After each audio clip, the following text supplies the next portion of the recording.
দর্শক আমন্ত্রণ জানাচ্ছি বৈশাখী টেলিভিশনের স্বাস্থ্য বিষয়ক নিয়মিত আয়োজন বৈশাখী হেলথের আজকের পর্বে। আপনাদের সাথে পুরো আয়োজন জুড়ে আছি আমি ডক্টর সরকার নাহিন আহমদ। পাইলস শব্দটির সাথে আমরা কম বেশি সবাই পরিচিত, কিন্তু এই ব্যাপারটা নিয়ে আমরা অনেক সময় খোলাখুলি কথা বলতে বিব্রত বোধ করি এবং কখনো কখনো ডাক্তারের কাছে যেতেও লজ্জা পাই। আর তাই আপনাদের জন্য আজকে আমাদের এই আয়োজন। দর্শক, আজকে আমাদের আলোচনার বিষয় পাইলস এবং তার চিকিৎসা। আর এই বিষয় নিয়ে আলোচনা করতে স্টুডিওতে আজকে আমাদের সাথে উপস্থিত হয়েছেন একজন বিশেষ অতিথি। আছেন স্বনামধন্য কোলোরেক্টাল সার্জন অধ্যাপক ডক্টর মোহাম্মদ আহসান হাবিব, অধ্যাপক ও বিভাগীয় প্রধান কোলোরেক্টাল সার্জারি বিভাগ, ঢাকা মেডিকেল কলেজ হাসপাতাল, ঢাকা। চলে যাচ্ছি স্যারের কাছে। আসসালামু আলাইকুম স্যার, স্বাগত জানাচ্ছি আমাদের আজকের অনুষ্ঠানে। কেমন আছেন? আলহামদুলিল্লাহ, আমি ভালো আছি। স্যার, আলোচনার শুরুতেই আমরা জানতে চাইব খুব সহজ ভাষায় পাইলস বলতে কি বোঝায়? আমাদের মলদ্বারের ঠিক ভিতরেই কিছু কুশন থাকে। কুশনের বাংলা হলো নরম কিছু মাংসপিণ্ড, সফট। তাই এগুলো অনেক সময় পার্মানেন্ট হয়ে যায়, মানে বড় হয়ে যায়। এই বড় হওয়াটাকেই বলে পাইলস। এর আরও নাম আছে, যেমন হিমোরয়েড, বাংলাদেশে বলে অর্শ। আচ্ছা স্যার, এটি হওয়ার কোনো কারণ আছে কিনা? স্পেসিফিক রিস্ক ফ্যাক্টরসগুলো কি কি হতে পারে? এটা প্রথমত যে কোষ্ঠকাঠিন্য যাদের বেশি হয় তাদের এটা বেশি হতে পারে। তারপর যারা বাথরুমে বসে লং টাইম স্ট্রেইন করতে থাকে, বাথরুমের বেগ নাই কিন্তু বাথরুম করতেই হবে, স্ট্রেইন করছে, তাদের এরকম বেশি হতে পারে। যাদের প্রেগনেন্সি পিরিয়ড, এটা একটা রিস্ক ফ্যাক্টর, প্রেগনেন্সি পিরিয়ডে হেমোরয়েড বেড়ে যায়। যাদের এজিং, বয়সের সাথে সাথে এই যে হেমোরয়েড বাড়তে পারে। এরকম নানাবিধ কারণে যাদের সবসময় পাতলা পায়খানার মতো হয়, যেমন আইবিএস রোগী যারা আছে, তাদের কিন্তু বাথরুম, অনেকে আছে এরকম আইবিএস ডি, যেটা সবসময় একটু করে নরম থাকে, দিনে 3 বা 4 বার বাথরুম হয়, তাই তাদের এই কারণেও এরকম পাইলস বেশি হতে পারে। এরকম অনেক রিস্ক ফ্যাক্টর আছে, বাংলাদেশে এগুলোই কমন। আচ্ছা স্যার, একজন সাধারণ মানুষ কিভাবে বুঝবেন যে তার হয়তো বা পাইলস হয়ে থাকতে পারে? পাইলসের বেশ কয়েকটা লক্ষণ আছে, তার মধ্যে একটি হলো যে রক্ত যাওয়া। রক্ত না গেলেও পাইলস হতে পারে, মলদ্বার দিয়ে রক্ত যাওয়া একটা অন্যতম লক্ষণ। এছাড়া আরও যেটা হবে যে সে বলবে যে ডাক্তার সাহেব বাথরুম করার সময় মাংসপিণ্ড বের হয়ে আসে, মাংসপিণ্ড এভাবেই বলে আর বের হয়ে আসে। তারপর কেউ বলবে যে আমার ওটা বাথরুমের পরপর ঢুকে যায়, কেউ বলে সহজে আর ঢুকে না, আধা ঘন্টা 1 ঘন্টা পর ধীরে ধীরে ঢুকে, অথবা হাত দিয়ে পুশ করে ঢুকাতে হয়, এরকমভাবে বলে।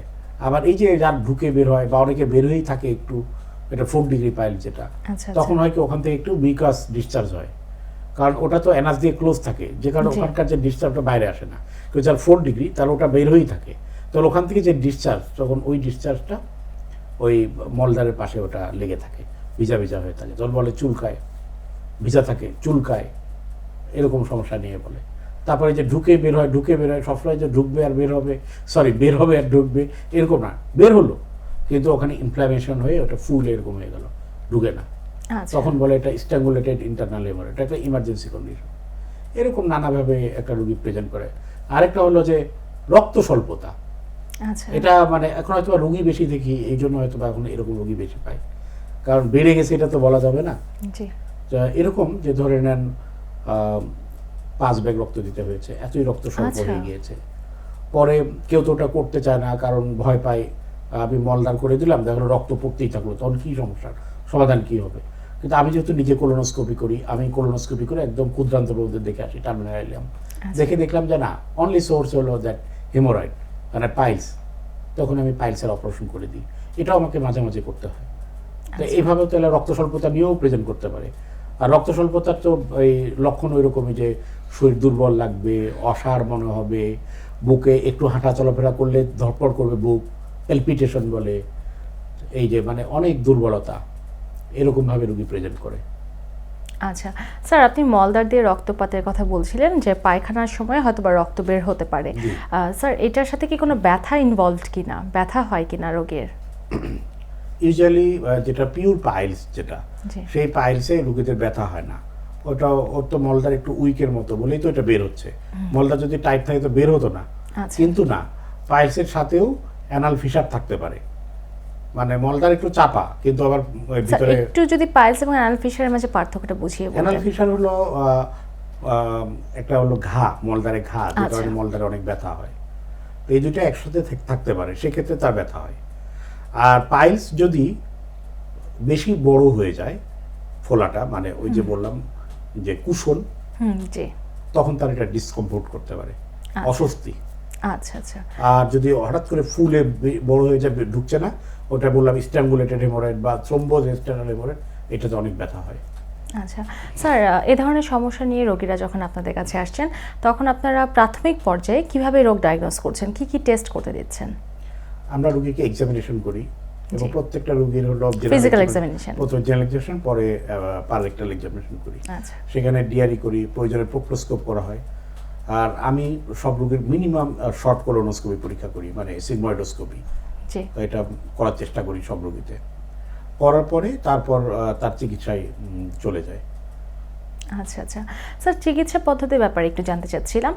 চিকিৎসা পদ্ধতি কি ধরনের আছে এর জন্য অ্যাভেলেবল বাংলাদেশে? Most common treatment of piles is conservative treatment, অর্থাৎ পাইল যতজন রোগী, আমি খুব সহজ ভাষায় বলি যে রুগীদেরকেও বলি, দেখেন 10টা রোগী যদি হয়, তার 7 থেকে 8টা রোগীর চিকিৎসা হলো ওষুধ দিয়ে, সার্জারি ছাড়া, বিনা অপারেশনে। শুধু বলা যাবে না, উইথ লাইফস্টাইল ম্যানেজমেন্ট। আচ্ছা আচ্ছা। Drugs and lifestyle, G, this is the treatment of 70 to 80% patient of piles.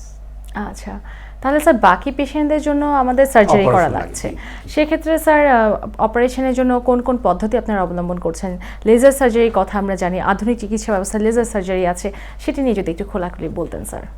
পাইলসের হলো যে অনেক ধরনের অপারেশন আছে, যেমন যুগ যুগ ধরে চলে আসছে পাইলসের যে ওই গুটিগুলো থাকে বা বালিশের মতো যেগুলো থাকে, কুশন বলে, কেটে দেওয়া, এটাকে বিলিগান মর্গান অপারেশন বলে। জি। তারপর আসলো যে লঙ্গ সাহেব, অ্যান্টিরিও লঙ্গ সাহেব, যেটা আনলো যে লঙ্গ অপারেশন, মেশিন দিয়ে ঠিক ভিতরে এতখানি ভিতরে একটা স্ট্রিপ তুলে ওটা আবার স্টেপলিং করে জোড়া হয়েছে, মনে হবে কোনো কাটাছেঁড়া নাই, অ্যাকচুয়ালি কেটে জোড়া হয়ে গেছে মেশিনের মাধ্যমে। আচ্ছা, এটা লঙ্গ অপারেশন। তারপরে লেজার মেশিন আসলো, তখন লেজার মেশিন আলাদা বললো যে এটা অনেক বেশি উপকারী। আমার আসলে সবগুলোই করতে হয়েছে, কারণ আমি 18 সালে প্রথম লেজার সার্জারি বাংলাদেশে শুরু করেছিলাম। আর ওই তখন মনে করেছিলাম যে এটা লঙ্গর চেয়ে বেশি কার্যকরী, যেগুলো তারা বলছে। বাস্তবে আমি যখন করে দেখলাম অনেকগুলো রোগীতে যে না, লঙ্গর মানে মেশিন, যেটা লঙ্গ মেশিন দিয়ে যেটা করা, তার সফলতার হার লেজারের চেয়ে অনেক বেশি। আচ্ছা আচ্ছা। তখন আমি পাইলসে লেজার করা টোটালি বন্ধ করে দিয়েছি। আমি পাইলসের জন্য আমি প্রিফার করি যে লঙ্গ প্রসিডিউর, আর কারো যদি শুধু একটা পজিশনে থাকে তার ক্ষেত্রে নর্মাল কেটে করে দিই। আচ্ছা স্যার, একটু জানতে চাইবো, গর্ভাবস্থায় অনেক গর্ভবতী মায়েদেরই পাইলসের সমস্যা দেখা দিয়ে থাকে, তো সেই ক্ষেত্রে তারা ঘরোয়া পদ্ধতিতে পাইলসের ব্যথা মুক্ত হওয়ার জন্য কি করতে পারে? গর্ভাবস্থায় আমাদের প্রথম টার্গেট থাকে রোগীকে যে এই রোগীটাকে ওষুধ দিয়ে যতদিন পারা যায় মানে ম্যানেজ করা। জি, এইটা প্রথম টার্গেট। কারণ হলো যে তার গর্ভ আছে, গর্ভতে বাচ্চা আছে, আমি যদি একটা অপারেশনও করি সেটাতে তার বাচ্চার যদি কোনো ওষুধ দেওয়া যাবে না, কোনো ক্ষতি হয়, এরকম একটা ইয়েতে sometimes it becomes so troublesome that we haven't any way without any operation. মানে আমাদের উপায় থাকে না অনেক সময়। ধরেন এত রক্ত যাচ্ছে যে সে তো গর্ভাবস্থায় এমনি মানুষ রক্ত স্বল্প থাকে একটু, এটাই তো নর্মাল মহিলাদের, কিন্তু এত রক্ত যাচ্ছে সে আরো রক্ত স্বল্প হয়ে যাচ্ছে। অথবা এমন একটা ইমার্জেন্সি হয়ে গেল, যে বললাম থ্রোম্বোজ হেমোরয়েড, স্ট্র্যাঙ্গুলেটেড, অনেক ব্যথা সহ্য করতে পারে, ব্যথাতেও তো বাচ্চা অ্যাবর্শন হয়ে যায়, সেক্ষেত্রে করতেই হচ্ছে। এরকম ক্ষেত্রে আমাদের অপারেশন করতে হয়। জি স্যার, একটু সংক্ষেপে জানতে চাইবো, পাইলস হলে একবার অপারেশন করার পরে বা সম্পূর্ণ নিরাময় করার পরে সেটা আবার ফিরে আসার সম্ভাবনা কতটুকু? আসলে এটা তো অপারেশনের কোয়ালিটি, তারপর হলো তার ফ্যাক্টর থাকে, রোগীরও ফ্যাক্টর থাকে অনেক। অপারেশনের কোয়ালিটি বলতে যেমন আমি লঙ্গ করার পরেও, ওই মেশিন দিয়ে করার পরেও কোনো পজিশন যদি বেশি বড় থাকে তখন ওইটা আলাদাভাবে ডিল করি। অনেক সময় ওই লঙ্গ করার পরেও আবার লেজার করে দিই, বা একটু কোনো জায়গায় একটু কেটে দিলাম, অথবা ওই জায়গাটা সুচার পেক্সি করে দিলাম। মানে শুধু লঙ্গ করেই আমি থেমে যাই না, যে জন্য আমার এই যে অপারেশনে ইউজুয়ালি 8-10 বছরের মধ্যে কোনো রোগী আসে না। 8-10 বছর পরে হলে ওটাকে রিকারেন্স বলা আসলে উচিত না, কারণ একটা মানুষের, নর্মাল মানুষের হচ্ছে, তার কি আগে অপারেশন হয়েছিল? হচ্ছে না। তার সুস্থ মানুষের যেভাবে হয় তারও সেভাবে ধরা হয়। আচ্ছা, ধন্যবাদ স্যার। স্যার, সর্বশেষ আমরা দর্শকদের উদ্দেশ্যে যদি আপনার কিছু বলার থাকে, যে জীবনযাত্রার মান কি ধরনের পরিবর্তন আনা উচিত পাইলস থেকে বেঁচে থাকার জন্য? দর্শক শ্রোতাদের জন্য তো আমার উপদেশ একটাই, যে স্বাভাবিক সুস্থ সুন্দর জীবনটাই হলো মলদ্বারে যে কোনো রোগের প্রতিরোধ। যেমন টাইমলি খাওয়া দাওয়া, সময় নিয়ে ধীরে ধীরে খাওয়া দাওয়া, প্রতিদিন এক্সারসাইজ করা, পর্যাপ্ত পরিমাণ ঘুমানো, খাওয়ার সময় শাক সবজি পানি বেশি খাওয়া, মাছ চর্বিযুক্ত মাংস একটু কম খাওয়া, এগুলো মেনটেন করলে এমনিতেই বেশিরভাগ রোগী ভালো থাকবেন এবং তার এই ধরনের রোগ কম হবে। ধন্যবাদ স্যার এত সুন্দর আলোচনার জন্য। আপনাকেও ধন্যবাদ, দর্শক শ্রোতাদের অসংখ্য ধন্যবাদ সাথে থাকার জন্য। দর্শক, আমরা এতক্ষণ শুনছিলাম পাইলস সম্পর্কিত বিস্তারিত আলোচনা। আপনাদের মাঝে পাইলসের কোনো লক্ষণ প্রকাশিত হলে আপনারা লজ্জা না করে কিংবা বিব্রত না হয়ে যথাযথ ডাক্তারের শরণাপন্ন হবেন এবং দেরি না করে সঠিক সময়ে সঠিক চিকিৎসা গ্রহণ করবেন এবং সুস্থ থাকবেন। আপনাদের সবার সুস্বাস্থ্য কামনা করে আজকের মতো বিদায় নিচ্ছি আমি ডক্টর নাহিন। সুস্থ থাকুন, ভালো থাকুন, বৈশাখী টেলিভিশনের সাথেই থাকুন।